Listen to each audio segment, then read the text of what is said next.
Today's project was found in a rat-infested dumpster on the south side of Chicago. In fact, this exact dumpster. And thankfully, the man who found it, Tom, ignored this sign. So let's get into it. I probably checked the tracking 300 times, and after about a week with no updates at all, it gave just a bunch of ambiguous updates. Facility, facility, facility, facility. But now, the wait is over. Here it is.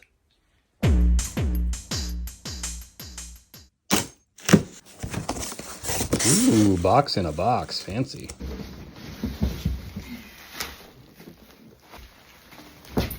Oh, sorry, Buggy. You almost lost one. The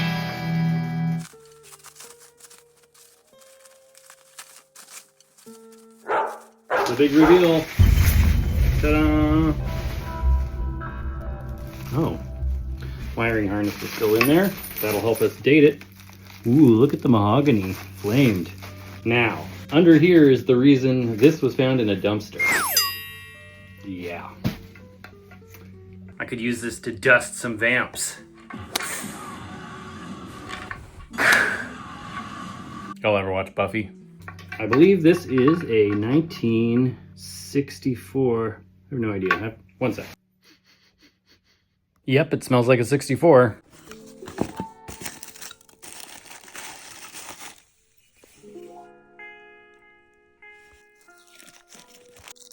Here's the pickup. Hell yeah. The checking and patina is gorgeous, and this is one nice piece of mahogany. Holy smokes, look at the flame. Really pretty. Look how curvaceous it is. Wow. Really supremely comfortable and nicely rounded over everywhere. Now, in 1964, in the catalog, the Epiphone still had a 3x3 headstock, but all the examples I've seen listed as 1964, but unreliably by sellers who probably didn't even check the date codes, have the Batwing headstock, which I think is pretty badass. There's only one issue. I'm only sitting on one set of era-appropriate Clusen Deluxe 6 on a plate tuners, and they're left-handed and or for the treble side of a 12-string. So my thought is reverse Batwing.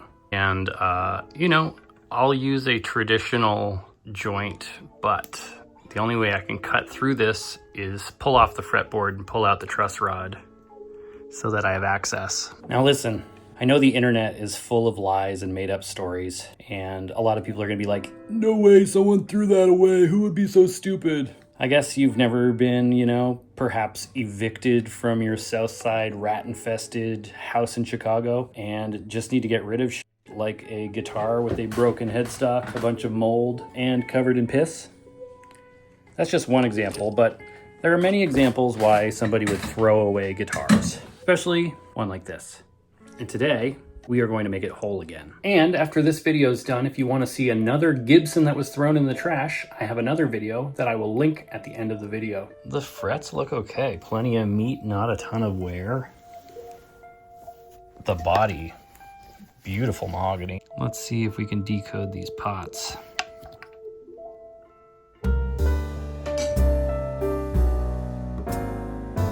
The pots are Centralab, and they appear to be from the 28th week of 1964. Now the bridge is missing, but I picked up a cheap one online. We'll see if the spacing is correct. The spacing might be okay, but it's a layer's too thick, so I'm gonna have to grind it a little bit. I feel like overall this might be fairly faithful to the original. Though the original seems to be made for a wound G string. This is kind of hilarious. This is going on an Epiphone, right? And this company ground off the Epiphone label from this part. So the day after this arrived, I saw an ad on Marketplace for some guitar parts, and it just so happened to be about a 6-minute walk from my house. And I saw something in the box that looked interesting. And I asked, I'm very interested, is that wraparound bridge complete? It was sort of a no-brainer price with everything that was included, and the guy was super nice, and he even gave me a couple of pickups and a bunch of other parts.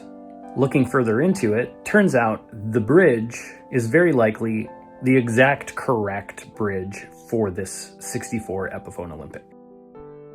From above, the Kaish Epiphone one is pretty faithful. No one would know that it's not OG, other than the fact that the compensation is different. Let's check if the pickup has any reading. I managed to strip it back and I'm getting a reading of around 7.5. Now this pretty much has to be a Gibson pickup, right? Like the same one that would be in like a Melody Maker. And speaking of the Melody Maker, it seems as though Gibson updated the bridges on their own Gibson branded guitars before they did the Epiphones, because these are compensated for a plain G. All right, enough jibber jabber. Let's get down to business.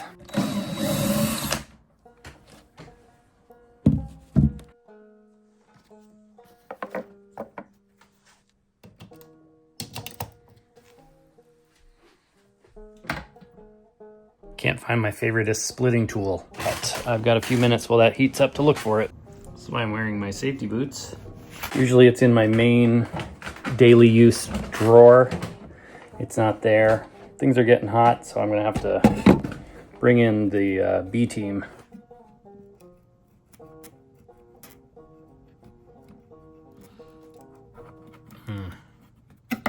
Not liking that. Not quite hot enough, and I'm hating this tool.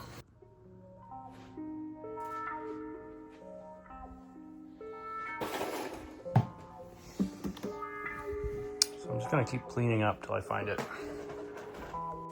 Maybe it's in this shit show. Look at this, dagger. Would you like to see me make a handle for a dagger?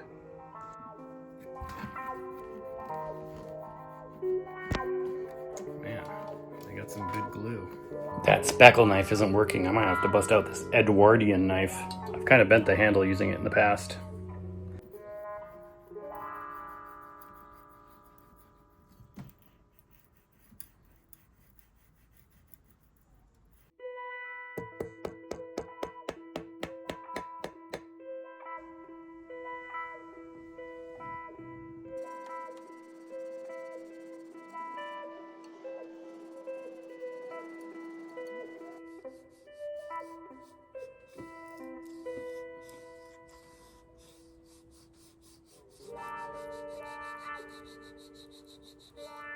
Now that I'm about a third of the way done, I remembered that I want to pull some frets and put in some locator pins so that it goes on straight again when I glue it back up.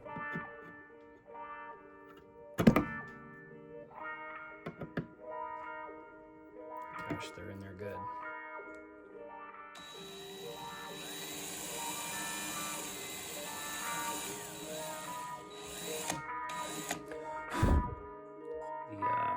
Fret markers are plastic. There's some Brazilian rosewood coming out.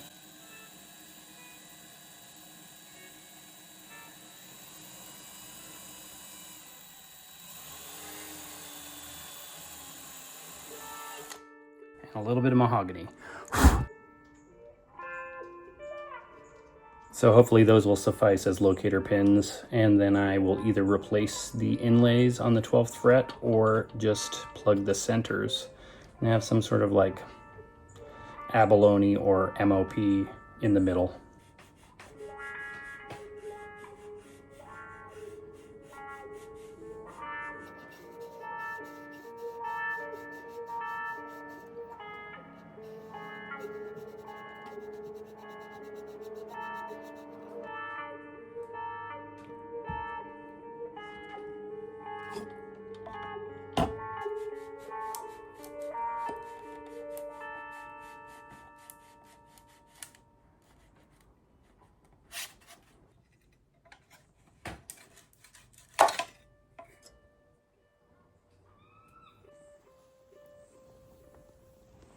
It's a real clean pull. I'm assuming that's the end of the truss rod right there.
And the truss rod has some sort of fiber tape going over it as well. You'll see I did damage the inside of the neck here a little bit. I'll glue that back in, no problem.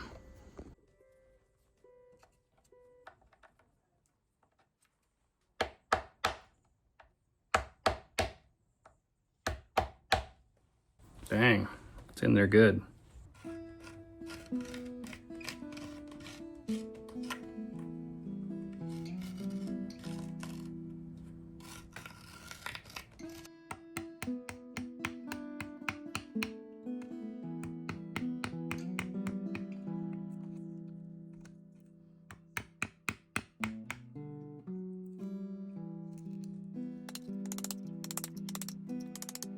Nowadays, you see people avoiding getting glue on truss rods, but this one seems to have its own glue reinforcement built in. Seems like it was glued in separately from the,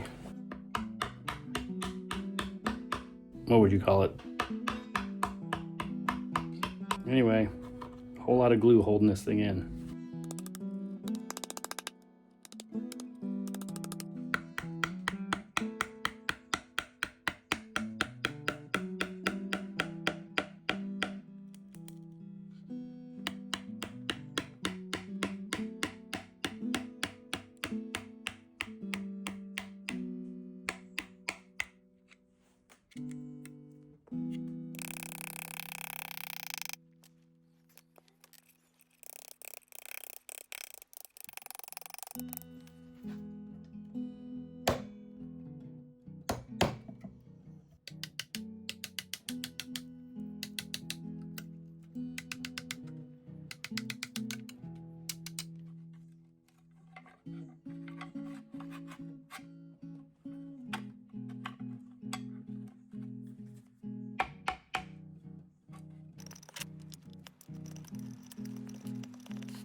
Okay, there it is.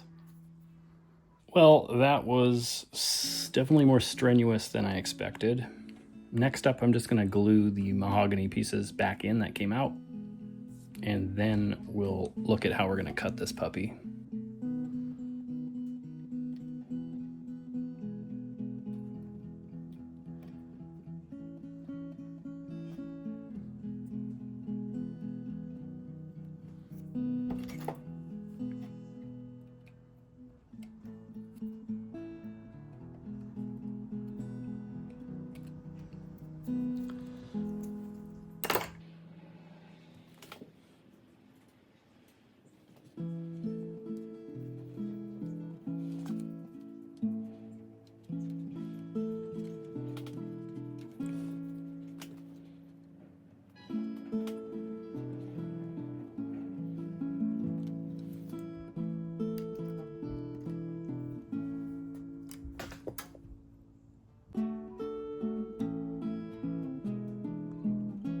Okay, first I'm going to take some precise measurements of the neck because once I cut it, I will need to replicate it exactly.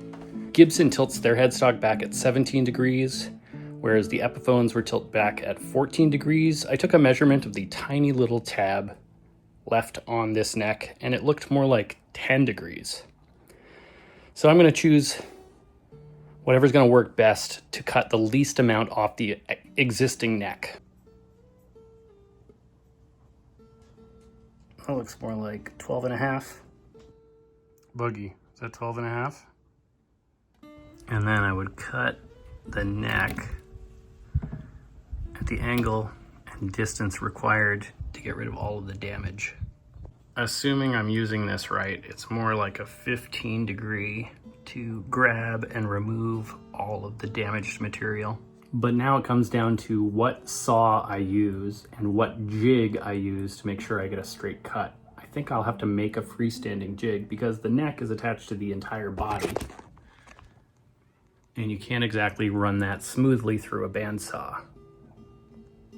So I'm thinking a Japanese pull saw with some sort of clamping system where I can get a guide board on either side of the neck to guide the pull saw. Here's my first very sketchy attempt at looking at what cutting this off might look like. And what if I just eyeball it and then clean it up after? Bad decision, good decision, bad decision, good decision. It's easier to ask forgiveness than it is to ask permission.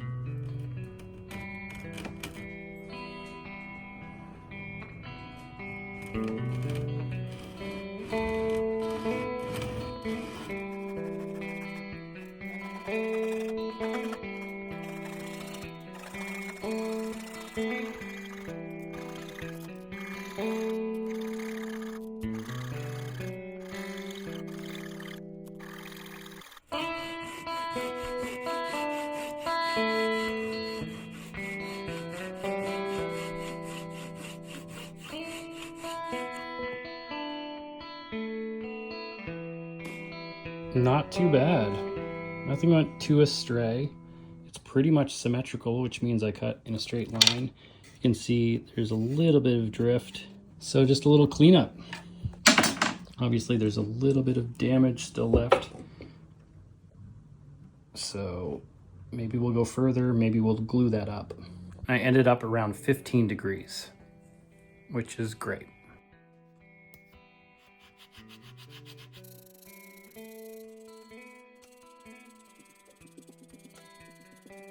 All right, now I need a piece of wood for the headstock, and it has to be thick enough to make up the distance in the fretboard that I cut off.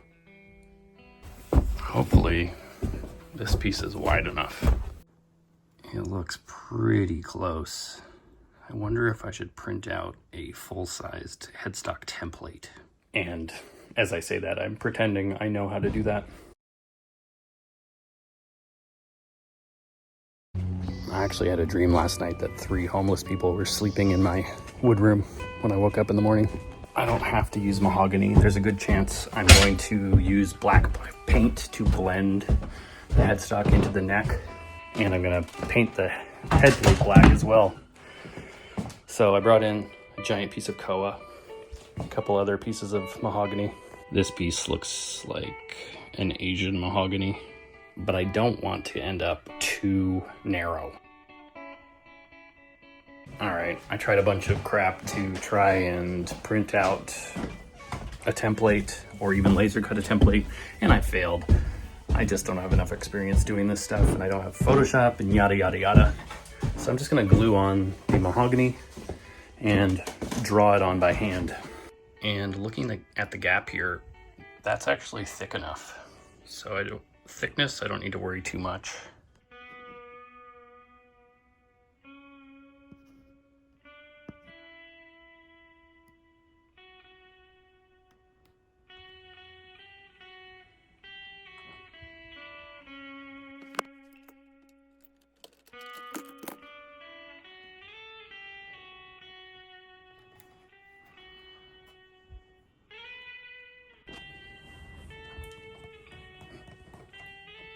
Only a little bit of neck dive. Okay, now I need to level to the nut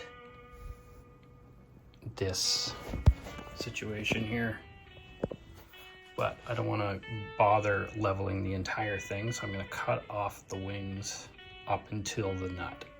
I decided to go the manual route so I don't completely f it up with a router.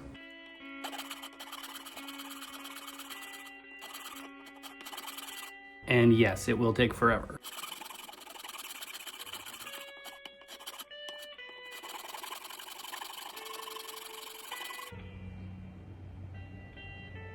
This is too much work.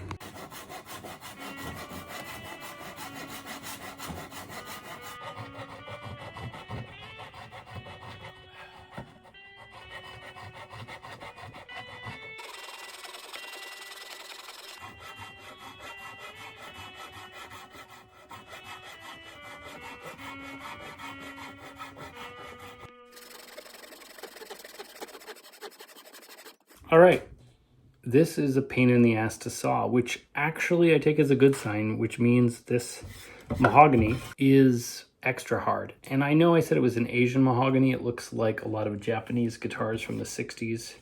Could also be African mahogany. These are many different species, just lumped together by continent. Between the actual neck and the top of this wood, we're looking at almost an inch to get rid of. So lots more work to do here.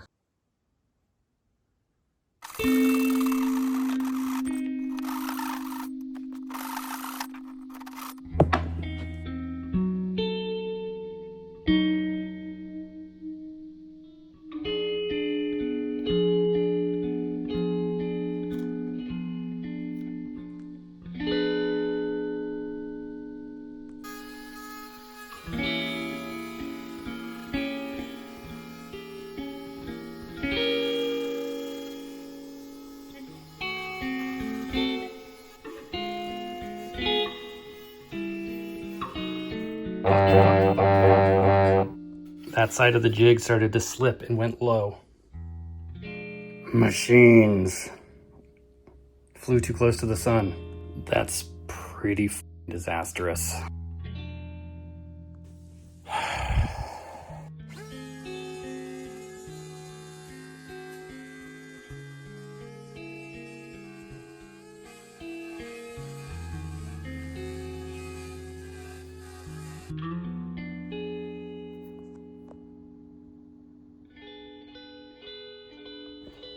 Screw hole. Hopefully I didn't fuck up the location. Well, we're painting it anyway, so still not sure if it's gonna be in the line of fire, but it's looking probable. Mock up.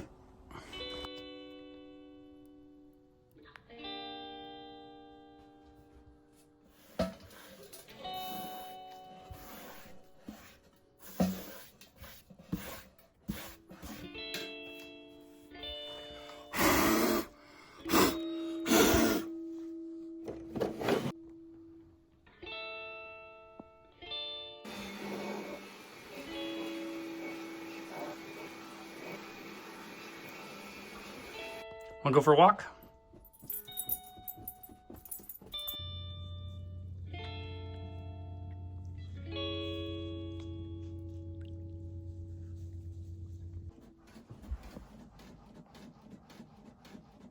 I downloaded a picture off the internet and scaled it to 130%, and it's too small.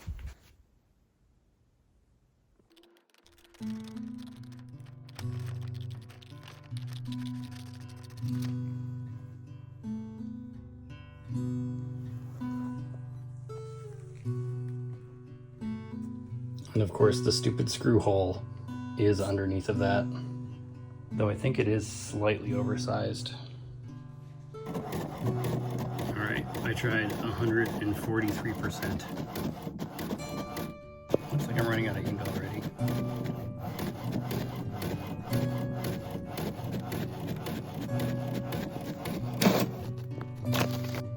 This is the 143% version, and there's better alignment at the nut, and it avoids the nail hole. The reference photo I used looked like a perfectly straight on photo, but you never know, because the 150 size, oh, those are not original tuners, that might be impacting it. But the 150 size, the tuning buttons line up, but on the 143 size, the tuning posts line up. So I'll go with the 143 and I'll cut a little bit proud and work from there. It definitely would have been a lot easier to cut this before it was glued on, but then I would have had to glue it on with such precision that I am not capable of. And yeah, here's my hack job with sawdust and super glue. I think a majority of this is going to get black paint, and I'm just going to hopefully fade it into this. You live your life, you walk in the shadows. You come apart, you go black. Some kind of night into your darkness.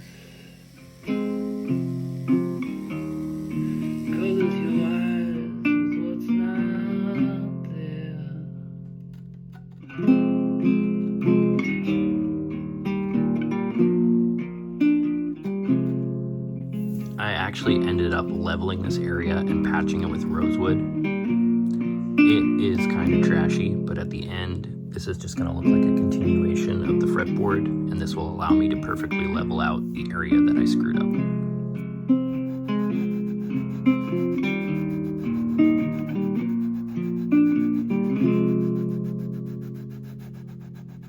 So this is a lot of work to make up for a fuck up, so always make sure your jigs are solidly clamped in place. What happened there is my double-sided tape didn't hold, my jig failed, and now I'm paying the price, and the guitar is not going to be as good. Obviously, in the end, it will all be perfectly solid, but hidden beneath its beautiful exterior will be this fuck up.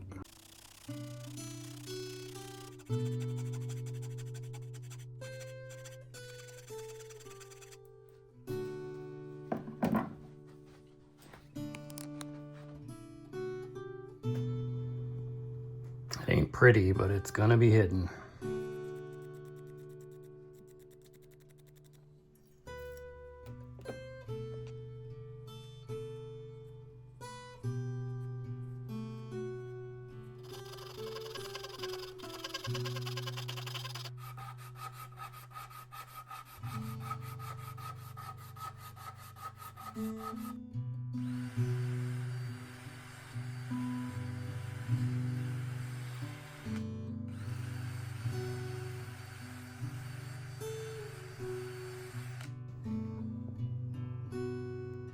All right, for the tuning machines, since it's too awkward to bring this entire guitar to my drill press, I am going to make a jig.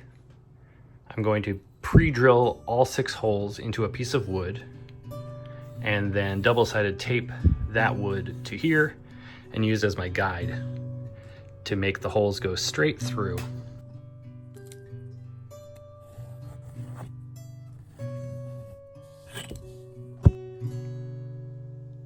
Just make it some normal amount of distance. Apparently it's 23.2 millimeters.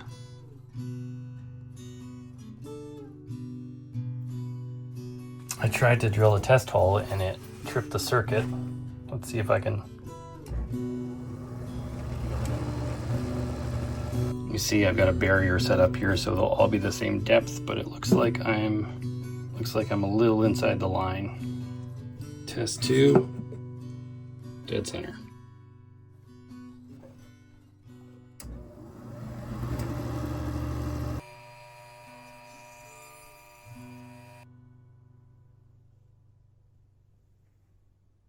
Now on test fit, this one is offset, so we shall only be drilling 5 of the holes, and then I'll shift the jig down 1 for the last hole so that it's the right spacing. And of course I've got a spoil board clamped to the bottom, and make sure I don't drill out the bad one.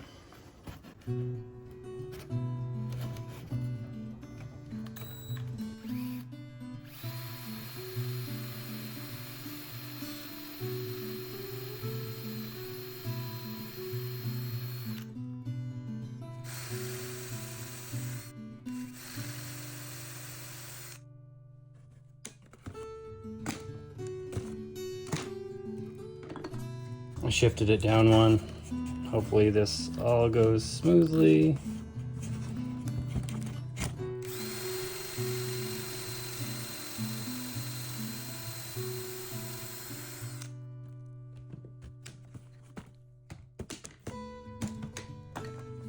Looks good. Mock up.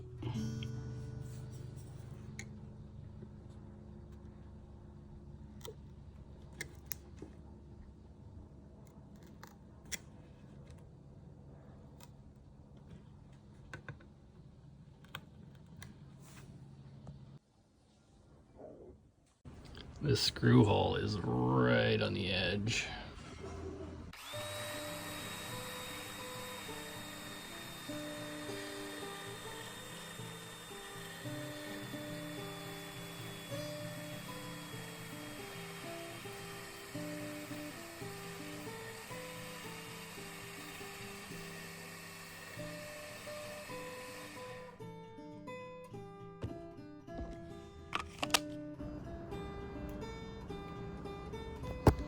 Should we route this out next?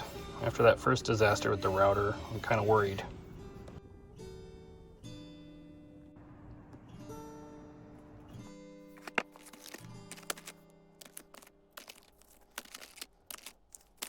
I can't even make it up with a smaller bit because it's not deep enough. There's the original fragment. Something I didn't account for, you see that's around, I don't know, 11 millimeters. It actually gets shallower as you go up. So that's 10. And 10 millimeters I can do. All right, here we are again with our sketchy headstock routing template. Will I get up again? This morning the sun in his LUTHIER road. The dry my top shadows away.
Now I'm starting to feel like I might be at the point where I can reassemble the neck, put the truss rod in, put the plugs in, put the fretboard back on, and then finish the carve on the back.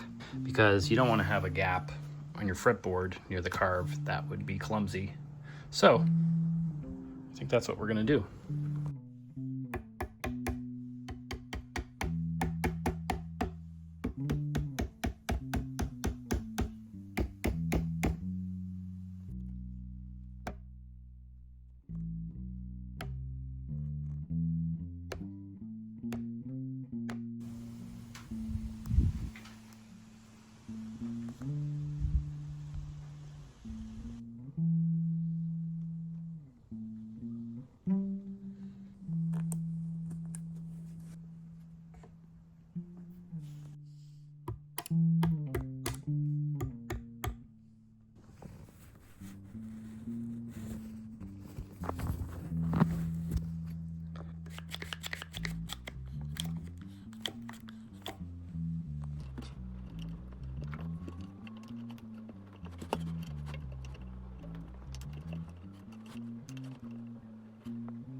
I hated having to break the lacquer between the fretboard and the neck to do this job, but there was really no other way.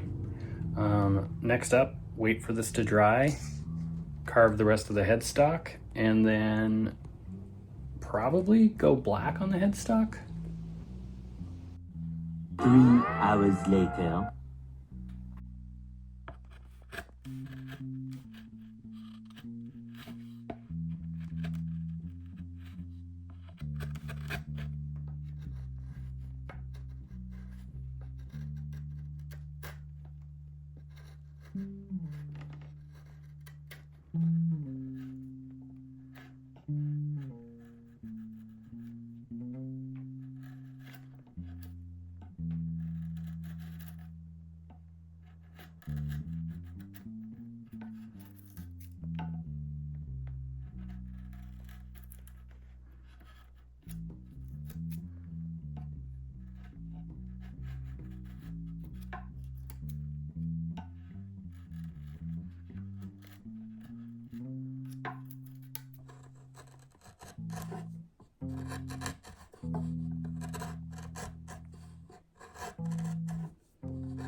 At this point, I've had 3 double margaritas, and I don't want to go too much further because you don't want to overdo it when you're overdoing it.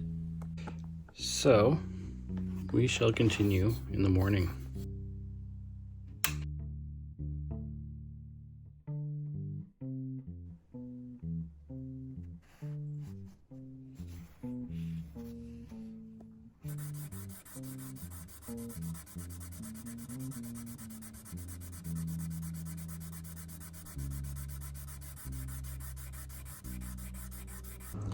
As usual, it's the last 5% that takes 90% of the time.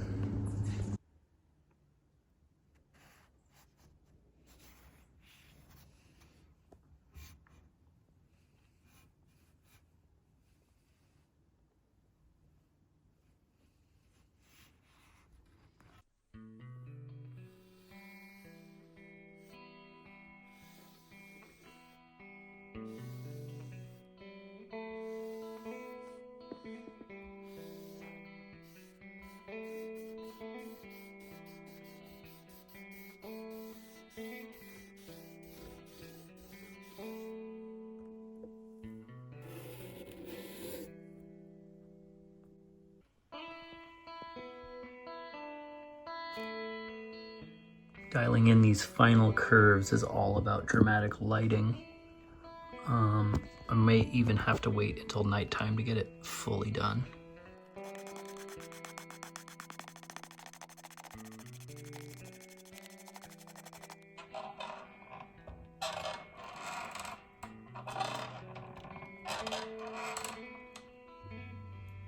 Now, I was looking at options, but I think I'm gonna have to do a gradation into black. I do like the idea of a two-tone, having these cutaways mahogany. I don't know if it's better to tape them off and paint or scrape them off after paint.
Even though this is now marginally cleaner, it still looks very vintage.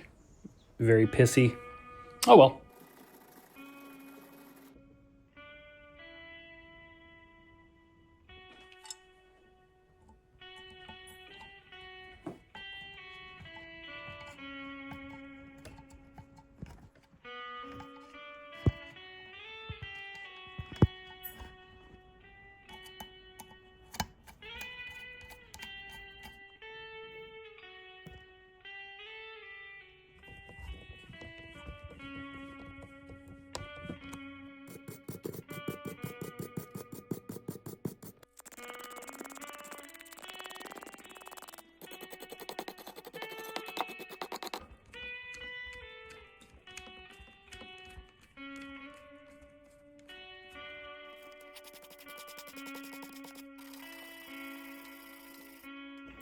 Some things are just gonna have patina.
How apt that the correct bridge I got for it is also shows evidence of insect and rodent infestation.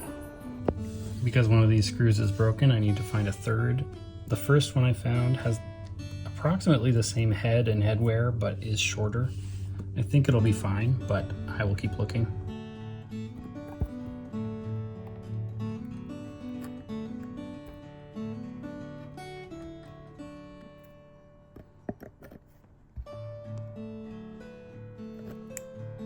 Where's a set of vice grips when you need them? And now it's even stubbier because I broke it off.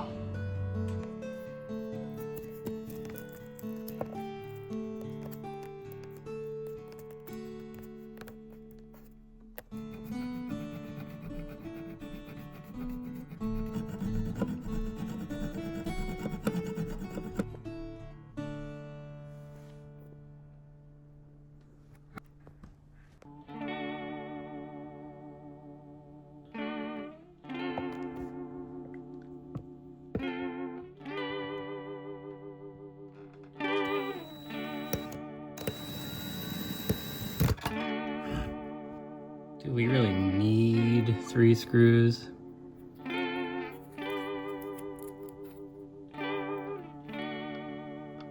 Seems debatable.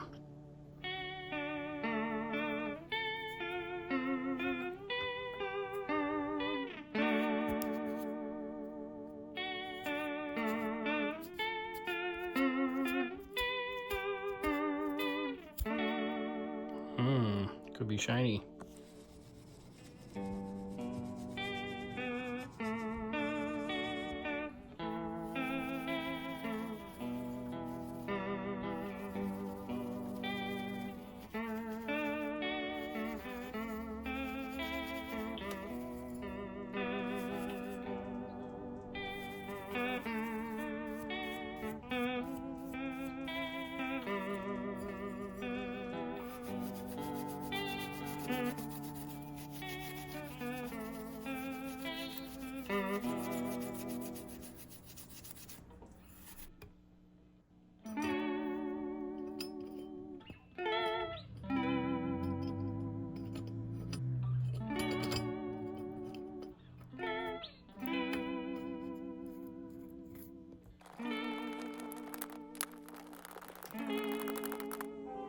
Okay, so I really do think 2 screws will hold it, but now that this is in place, I can use it as a drill bit guide, drill that out, plug it, and then put a new screw in.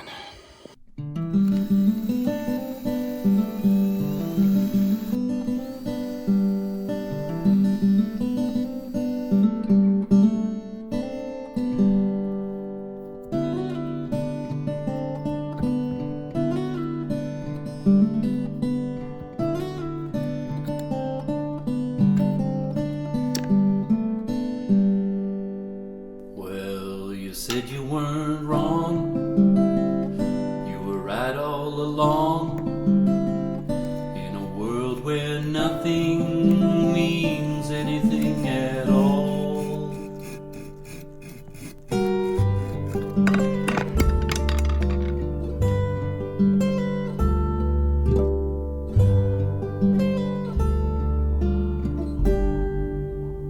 That's a place I call home, but my mind starts to roam to a place where you have done me wrong.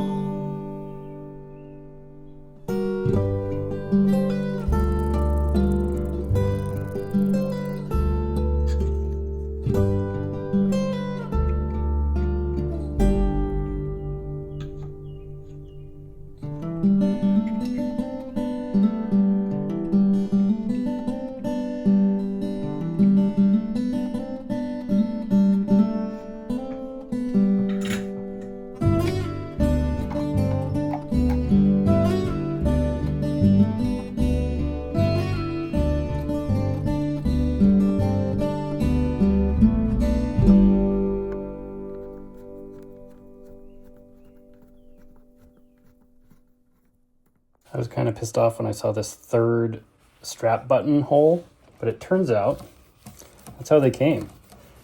This line of Epiphones post 1964 came with 2 options for the upper strap button, here and on the horn.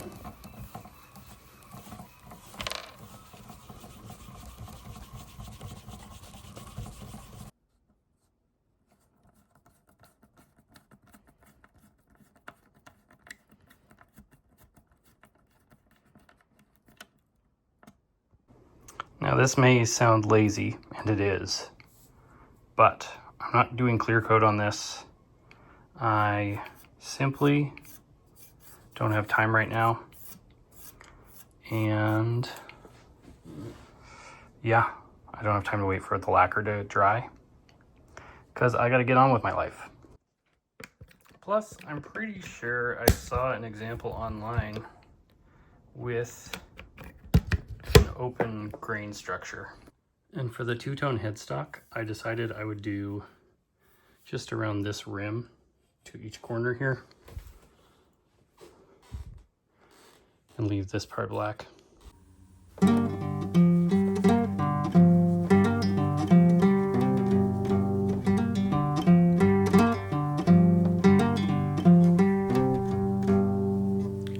Wonders it seemed to me, Jesus so gracious should be, mercy revealing, comfort and healing, blessing a sinner like me.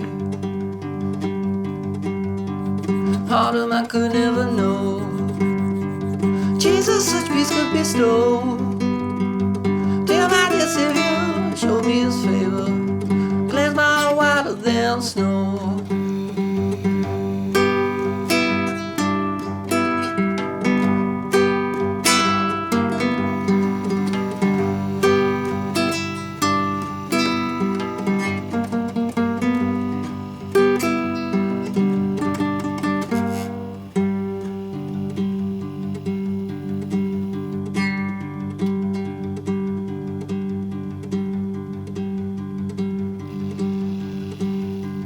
Once I was full of all sin, now through the blood I'm clean.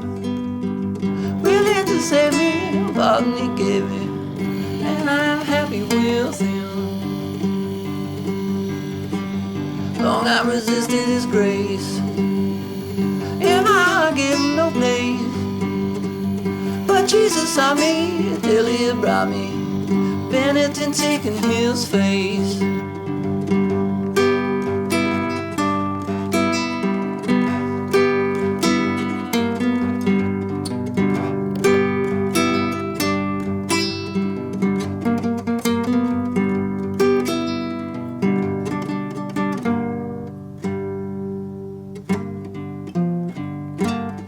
So definitely the fact that I've got a wraparound and a vibrato has me thinking, what about hybrids, stringing up and only having the vibrato affect certain notes?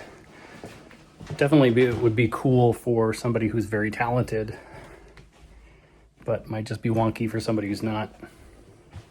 But something to think about and experiment with. Oh, dang it.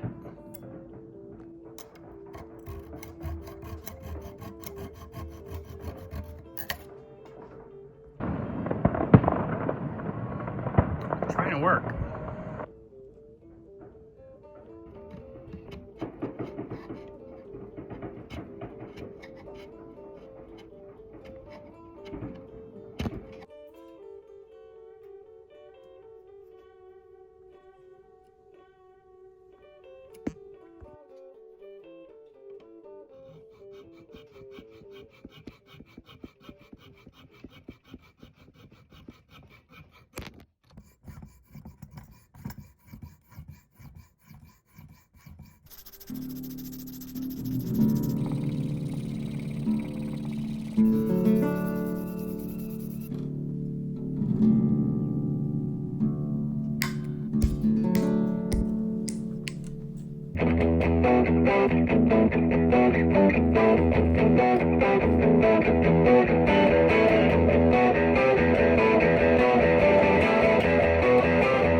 Well, friends, thank you so much for watching this very long video.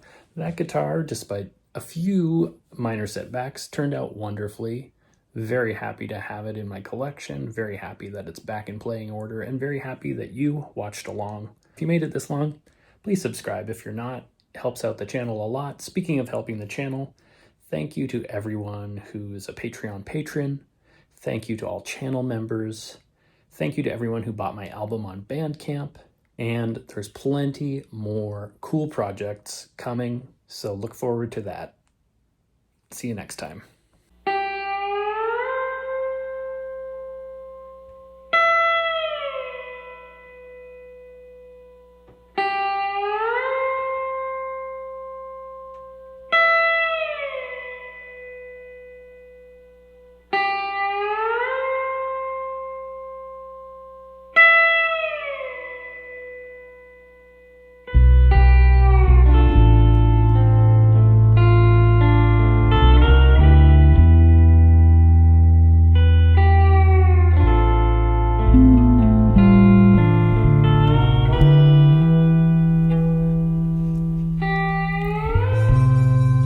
I didn't know I was alone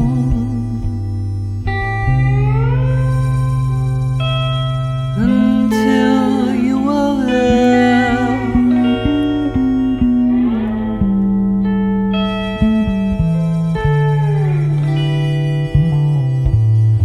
Now I'm scared.